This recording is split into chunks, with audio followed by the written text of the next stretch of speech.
നമസ്കാരം. ഇൻഫോട്ടിക്കിലേക്ക് സ്വാഗതം. SNDP യോഗം ജനറൽ സെക്രട്ടറി വെള്ളാപ്പള്ളി നടേശന്റെ വിദ്വേഷ പ്രസംഗത്തിൽ മറുപടി പറയാൻ മുഖ്യമന്ത്രി പിണറായി വിജയൻ ധൈര്യം കാണിക്കണമെന്ന് യൂത്ത് ലീഗ് സംസ്ഥാന സെക്രട്ടറി ഫാത്തിമ തെഹ്ലിയ. മലപ്പുറത്തെക്കുറിച്ചും മുസ്ലിങ്ങളെക്കുറിച്ചും വെള്ളാപ്പള്ളി പറഞ്ഞ വർഗീയ പ്രസ്താവനയ്ക്ക് CPM നേതാക്കൾ മറുപടി പറയുമെന്ന് പ്രതീക്ഷിക്കുന്നില്ല എന്നും അവർ പറഞ്ഞു. അതേസമയം വെള്ളാപ്പള്ളിയുടെ പ്രസ്താവനയോട് പ്രതികരിച്ച് CPM സംസ്ഥാന കമ്മിറ്റി അംഗം M. സ്വരാജും രംഗത്ത് വന്നു. നിരുത്തരവാദപരമായ പ്രസ്താവനയാണ് വെള്ളാപ്പള്ളിയിൽ നിന്നുണ്ടായത് എന്ന് അദ്ദേഹം പറഞ്ഞു. മതനിരപേക്ഷ സമൂഹത്തെ ദുർബലപ്പെടുത്തുന്ന ഇത്തരം അഭിപ്രായങ്ങൾ കേരളം തള്ളക്കളയെന്നും സ്വരാജ് ഫേസ്ബുക്കിൽ കുറിച്ചു. സ്വരാജിന്റെ കുറിപ്പിന് താഴെ കടുത്ത വിമർശനങ്ങളാണ് ഉയർന്നു വരുന്നത്.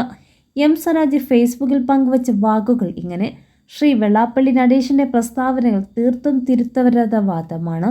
ശ്രീനാരായണ ഗുരുവും SNDP യോഗവും ഉയർത്തിപ്പിടിച്ച മൂല്യങ്ങൾക്ക് വിരുദ്ധമാണിത്.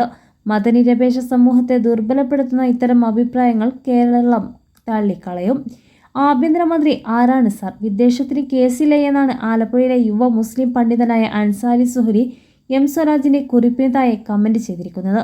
ആഭ്യന്തരം RSSന് പാട്ടത്തിന് കൊടുത്തതാണ് എന്നാണ് മറ്റൊരാളുടെ കമന്റ്. മുഖ്യമന്ത്രിയെ വിമർശിച്ചാണ് മിക്കവരും പ്രതികരിച്ചിരിക്കുന്നത്. ഫാത്തിമ തെഹ്ലിയുടെ കുറിപ്പ് വായിക്കാം. കാന്തപുരം ഉസ്താദ് പറയുന്ന പോലെയാണ് കേരള ഭരണം നടക്കുന്നത് എന്ന വെള്ളാപ്പള്ളിയുടെ ആരോപണത്തിന് മറുപടി പറയാനുമെങ്കിലുമുള്ള ധൈര്യം മുഖ്യമന്ത്രി പിണറായി വിജയൻ കാണിക്കണം. മലപ്പുറത്തെക്കുറിച്ചും മുസ്ലിങ്ങളെക്കുറിച്ചും വെള്ളാപ്പള്ളി നടേശൻ പറഞ്ഞ വർഗീയ പ്രസ്താവനയ്ക്ക് മറുത്തൊരു വാക്ക് എന്തെങ്കിലും CPM നേതാവിൽ നിന്ന് ഉണ്ടാകുമെന്ന് പ്രതീക്ഷിക്കുന്നില്ല.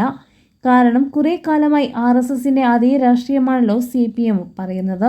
RSSനെ പ്രീണിപ്പിക്കാൻ വേണ്ടി CPMും വെള്ളാപ്പള്ളി നടേശൻ നടത്തുന്ന പ്രസ്താവനകൾ കേരളത്തിലെ മതേതര ഘടനയ്ക്ക് വലിയ പരിക്കാണ് ഏൽപ്പിച്ചിരിക്കുന്നത്.